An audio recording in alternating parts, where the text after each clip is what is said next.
عبادات پر تو سبھی بولتے ہیں، نماز کے فضائل، زکوٰۃ کے فضائل، حج کے فضائل لوگ کرتے بھی ہیں. آپ کو پتہ ہے سب سے زیادہ ریشو عمرہ کرنے کا پاکستانیوں کا ہے. کرپشن میں بھی سب سے آگے ہیں. تو عمرہ بھی سب سے زیادہ ہو رہا ہے، کرپشن بھی سب سے زیادہ. اس کا مطلب معاملات کا دین زندہ نہیں ہے، یہی مطلب ہوا نا. عبادات کا دین کسی حد تک زندہ ہے، معاملات کا دین زندہ نہیں ہے. اسی وجہ سے حکیم الامہ کو حکیم الامہ کہا جاتا ہے. انہوں نے معاملات کے دین کو بہت حد تک زندہ کرنے کی کوشش کی ہے. بلکہ میں آپ کو بتاؤں، اگر آج آپ کو کسی کے معاملات درست نظر آ رہے ہیں دینداروں میں، تو اس کے پیچھے حکیم الامہ کے شاگردوں کا ہاتھ ہوگا یا ان کی کتابوں کا ہاتھ ہوگا. میں جب جامع دارالافتاء میں آیا، حضرت مفتی رشید احمد صاحب رحمہ اللہ تعالیٰ سے ہم نے تعلق قائم کیا، تو مجھے یاد ہے ہم نے جب بائک کھڑی کی نا، تو تھوڑی سی دیوار سے ہٹا کے، جیسے کہ نارمل لوگ بائک کھڑی کرتے ہیں، تو حضرت کے خلیفہ تھے، شاگرد تھے، انہوں نے فوراً تنبیہ کی کہ موٹر سائیکل کو دیوار سے بالکل چپکا کے کھڑا کرو. بہت غصے ہوئے کہ یہ کیسے کھڑی کی ہے بائک. زندگی میں پہلی مرتبہ ہمیں کسی نے ٹوکا تھا کہ موٹر سائیکل پارک ایسے کی جاتی ہے کہ دیوار سے بالکل چپکا دو. حالانکہ اگر دیوار سے تھوڑی سی ادھر تھی پھر بھی گلی میں گزرنے کا راستہ تھا، لیکن ان کا کہنا یہ تھا کہ اگر راستہ اور زیادہ کشادہ ہو جائے اور لوگوں کو گزرنے میں اور آسانی ہو تو اس میں کیا حرج ہے. تو وہ استاذ بھی پٹھان تھے، تو بہت غصے ہوئے کہ کیسے بائک کھڑی کی ہے تم نے. تو پہلی دفعہ میں حیران ہوا کہ یار اس طرح بھی ہوتا ہے. یعنی ایسے بھی علماء ہیں جو اتنی سی باتوں پہ، جو ہماری نظر میں اتنی سی تھی لیکن ان کی نظر میں بہت بڑی تھی.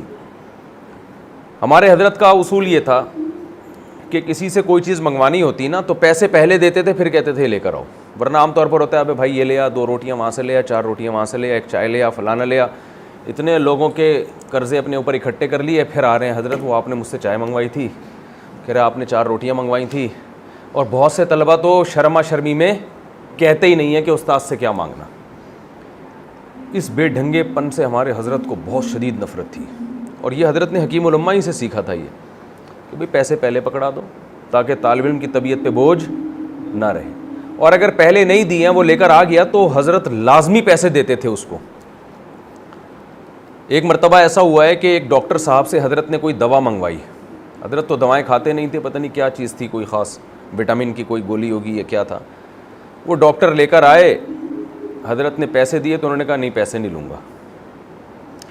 حضرت نے فرمایا ہمارے ہاں ہدیے کا اصول یہ ہے کہ جو خود سے ہدیہ دے بغیر کسی وجہ کے تو اس کو تو ہم قبول کرتے ہیں، لیکن جب ہم کسی سے کوئی چیز منگواتے ہیں تو میں پھر آگے اپنی زبان میں بتا رہا ہوں، پھر اس کے باپ کو بھی پیسے لینے.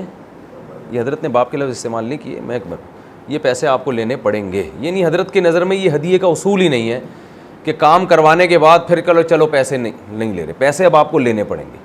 کیا مطلب؟ اگر آپ کو گفٹ دینے کا خیال تھا ویسے ہی پیسے دے دیتے آپ. وجہ اس کی حضرت نے اتنی سختی اس لیے کی اس میں کہ بعض دفعہ اگلے کو پیسے مانگتے ہوئے شرم آ رہی ہوتی ہے کہ یار اتنے بڑے عالم ہیں، حضرت مفتی تقی عثمانی صاحب کے استاذ ہیں، اب ان سے میں ڈسپرین کے پیسے بھی لوں، ان سے میں ایک گولی کے پیسے بھی لوں، تو دل میں ذرا سا بھی اس کا بال آ سکتا ہے. تو آپ دیکھیں معاملات میں کتنا معاملے کو کلیئر رکھا ہے کہ بھائی ہدیہ کسی کو خود سے خیال آئے تو وہ تو مکمل طیب خاطر کے ساتھ ہوتا ہے. چیز منگواؤ اور پیسے پی جاؤ، یا طالب علم کہے نہیں پیسے نہیں لے رہا، بعض دفعہ اسے شرم آ رہی ہوتی ہے. تو یہ سب چیزیں ہیں جن کو عوام میں زندہ کرنے کی ضرورت ہے. اسی کو تو معاملات کہتے ہیں نا، اور کس کو کہتے ہیں معاملات؟ کیونکہ 2 قسم کے حقوق ہیں، ایک اللہ کے اور ایک اللہ کے بندوں کے. اچھا، جو اللہ کے بندوں کے حقوق ہیں وہ بھی حقیقت میں ہیں اللہ ہی کے. کسی کو قتل نہ کرنا اصولی طور پر تو یہ حقوق العباد میں ہے نا. بھئی حقوق العباد میں یہی وجہ ہے کہ آپ نے مثال کے طور پر زید کو قتل کر دیا، اللہ نہ کرے، تو زید کے وارثوں کو حق ہے کہ آپ سے انتقام لیں یا آپ کو معاف کریں. یہاں شریعت براہ راست دخل اندازی نہیں کرتی. شریعت کہتی ہے فقط جعلنا لولیہ سلطانا، ہم نے یہ اختیار دیا ہے مقتول کے ولی کو، کیونکہ حقوق العباد میں سے ہے نا. بھائی مقتول کے ولی کو حق ہے کہ آپ کو معاف کرے, آپ کو ایسے دیت لے یا ویسے ہی فری پھوکڑ میں چھوڑ دے. آپ اس کا بندہ مارا ہے تو اس سے پوچھو. اللہ میاں کہہ رہے ہیں بھائی یہ بزبان حال گویا یہ ان کا مسئلہ ہے, یہ میرا مسئلہ نہیں ہے. لیکن دوسری طرف ہم دیکھتے ہیں کہ اللہ کہتے ہیں جو کسی کو جان کر قتل کرے گا فجزاؤہ جہنم خالدن فیہا, جہنم میں ہمیشہ جلے گا اور اللہ کا اس پر لعنت اور غضب ہوگی. ارے بھائی جب یہ زید کے وارثوں کا مسئلہ ہے تو پھر جہنم کی وعیدیں کس بات کی؟ نہیں آ رہی سمجھ میں میرا خیال ہے. جب یہ مسئلہ یہ ہیڈک زید کے وارثوں کا ہیڈک ہے تو پھر اللہ بس تو نے اختیار دے دیا, وہ قصاص لیں نہ لیں, دیت لے کے چھوڑ دیں نہیں جائیں, وہ ان کا مسئلہ ہے. اب اللہ میاں پھر یہ جہنم کی وعیدیں کیوں آ رہی ہیں؟ تو اس آیت سے پتہ چلتا ہے کہ دنیاوی لحاظ سے یہ ان کا مسئلہ ہے. دنیاوی احکام جاری ہونے میں تو زید کے اولیاء آپ کو چھوڑ دیں دیت لے کے, جہاں تک میرا تعلق ہے تو میں آخرت میں سزا دوں گا, اور وہ مجھ سے معافی مانگے بغیر وہ سزا نہیں ٹلے گی آخرت کی. تو اس سے پتہ چلتا ہے کہ جو حقوق العباد ہیں, خالص حقوق العباد, وہ پہلے حق اللہ ہیں بعد میں حقوق العباد ہیں. اصل سزا تو اس میں اللہ کی طرف سے ملے گی. تو ہمارے ہاں جو یہ کانسیپٹ ہے نا کہ اسلام میں دو قسم کے حقوق ہیں, ایک اللہ کے اور ایک اللہ کی مخلوق کے, اس کا ایک صحیح مطلب ہے ایک غلط مطلب ہے. غلط مطلب یہ لیا جاتا ہے کہ جو مخلوق کے حقوق ہیں اس کا اللہ سے کوئی تعلق نہیں ہے. یہ غیر مسلموں کا نظریہ ہے.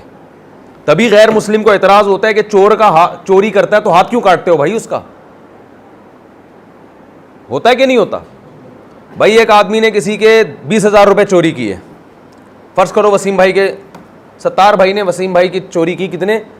20,000. وسیم بھائی کے 20,000 گئے ہیں. وسیم بھائی میں اگر تھوڑی سی عقل اور شعور ہوگا وہ کبھی بھی نہیں چاہیں گے کہ 20,000 کے بدلے میں ستار کا ہاتھ کاٹ دوں. وہ کہیں گے 20,000 کا ہاتھ تھوڑی, ہاتھ تو 20 کروڑ کا ہے. وسیم کو خواہش یہ ہوگی کہ بھائی میرے 20,000 مل جائیں اور ستار کے 2-4 چترول بولو لگ جائیں. 20,000 میں اتنا ہی بنتا ہے, 2 تھپڑ 4 تھپڑ یا بہت زیادہ 1 مہینے کی جیل. کیا خیال ہے؟ تو اس لیے غیر مسلم اعتراض کرتا ہے بھائی جس کی چوری ہوئی ہے, جس کے 20,000 روپے گئے ہیں, اس کا حق ہے نا, اس کا نقصان ہوا ہے, وہ ہاتھ کاٹنے پر راضی نہیں ہے, اور آپ مدعی سست گویا گواہ چست, آپ اس کا مصداق بن کے کروڑوں روپے کا ہاتھ کاٹ رہے ہو 20,000 کے چکر میں. تو غیر مسلم جو ہے نا, غیر مسلم, اس کو یہ اعتراض ہوتے ہیں اسلامی سزاؤں پر. اس کی وجہ یہ ہے کہ اسے یہ معلوم نہیں ہے کہ اسلام میں حقیقی معنوں میں صرف حق اللہ ہی ہے, حق العباد حقیقی معنوں میں نہیں ہے. ہم سب اللہ کے غلام ہیں, اللہ نے ہمیں اپنے لیے بنایا ہے. تو اللہ کا کہ جو مخلوق کا حق جب ضائع کیا جاتا ہے تو اللہ یہ سمجھ رہا ہے, یہ سمجھتا ہے کہ یہ میرا حق ضائع ہو رہا ہے, میں نے منع کیا ہے کہ چوری مت کرو. اب اگر تم چوری کر رہے ہو تو وسیم کا نقصان نہیں کر رہے, تم میرے حکم کی نافرمانی کر رہے ہو. ہاں, اس کی مثال ایسے ہے جیسے رسول اللہ صلی اللہ علیہ وسلم نے فرمایا کہ قیامت کے دن اللہ تعالیٰ کہیں گے کہاں ہیں وہ لوگ جب میں بھوکا تھا تو انہوں نے مجھے کھلایا ہے بھائی, کہاں ہیں وہ لوگ جب میں پیاسا تھا تو انہوں نے, بولنے پر گورنمنٹ نے پابندی لگائی ہے, انہوں نے مجھے پلایا. لوگ کہیں گے اللہ تو کہاں بھوکا ہو سکتا ہے, تو کہاں پیاسا ہو سکتا ہے؟ تو اللہ کہیں گے میری مخلوق بھوکی تھی, تم نے اسے کھلایا تو گویا مجھے کھلایا. تو اس کا مطلب یہ ہے کہ غریب کا پیٹ بھرنا یہ بھی غریب کا حق نہیں ہے, کس کا حق ہے؟ اللہ کا حق ہے. اچھا, یہ بات سمجھ میں آنا جو ہے نا مثالوں کے بغیر چونکہ ممکن, یہ کانسیپٹ اسلام آپ کے دماغ میں ڈالنا چاہتا ہے کہ اصل میں اللہ ہی کا حق ہے. اب چونکہ اللہ مخلوق کی خدمت سے خوش ہوتا ہے نا, تو وہ دونوں حقوق آپس میں کیا ہو گئے ہیں؟ مرج ہو گئے ہیں, تو پتہ نہیں چلتا. اس لیے اللہ نے بعض احکام ایسے دیے ہیں جس سے یہ تصور دماغ میں اچھی طرح سے بیٹھ جائے کہ یہ جو میں تمہیں غریبوں کو کھلانے کا حکم دے رہا ہوں نا, یہ اصل میں میری عبادت ہے, غریبوں کی خدمت ضمناً ہے, اصل میں میری عبادت ہو رہی.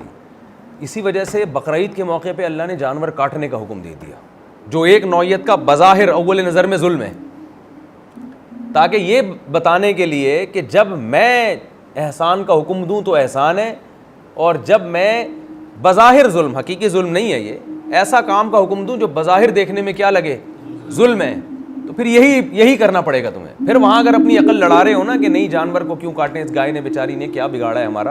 ایک صاحب کہنے لگے حاملہ گائے کی قربانی جائز نہیں ہے. میں نے کہا کیوں؟ کہنے لگے اس کے معصوم بچے کا کیا قصور ہے.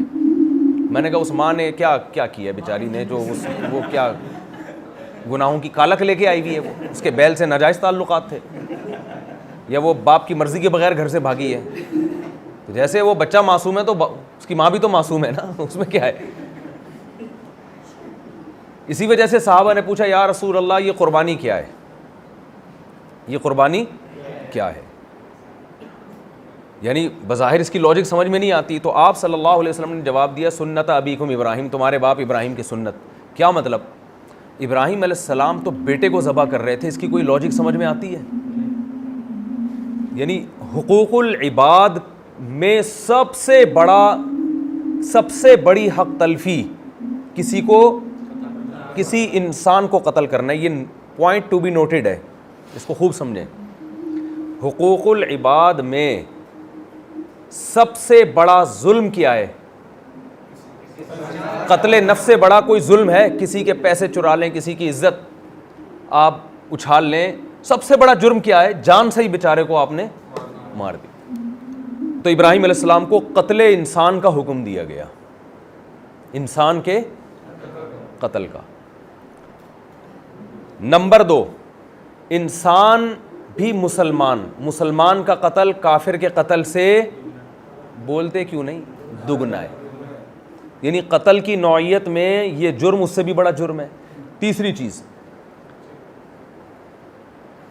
آپ بیان کر لیں. تیسرا جرم بظاہر, تیسرا کیا ہے کہ چلو ان کی بات میں پہلے کر لیتا ہوں. بچے کا قتل, جو اگر مجرم ہو بھی تو بھی وہ مجرم نہیں ہے. نابالغ بچہ تو مکلف نہیں ہے نا, اس کی تو غلطی شریعت نے بھی معاف کی ہے. اس کے تو ساری, وہ تو روزہ رکھ کے توڑ دے تو کفارہ نہیں ہے اس کے اوپر, طلاق دے تو طلاق نہیں ہوتی, شادی ہو جاتی ہے. وہ بھی ابا کرائے گا تو ہوگی, ورنہ خود کی نہیں ہوگی. تو یہ یعنی یہ بچے کا قتل اس سے بھی بڑا جرم. اور چوتھی بات قطع رحمی, اپنی اولاد کا قتل, یعنی رشتہ دار کو قتل کرنا یہ اور بڑا جرم. اور رشتہ داروں میں اولاد اور باپ کا, اور ماں اور باپ یعنی والدین اور اولاد کا جتنا گہرا رشتہ ہے, صلہ رحمی سب سے زیادہ والدین اور اولاد کو ایک دوسرے کے بارے میں ہے. یعنی اس نوعیت کا قتل انسانی تاریخ میں اتنا بڑا جرم کہ اس نوعیت کے قتل سے بڑا جرم کوئی دنیا میں جرم ہو نہیں سکتا. اس کا ابراہیم علیہ السلام کو حکم دیا جا رہا ہے. اور یہ نوعیت کا جو سب سے بڑا جرم تھا, ابراہیم علیہ السلام کی سب سے بڑی عبادت سمجھا گیا اس کو.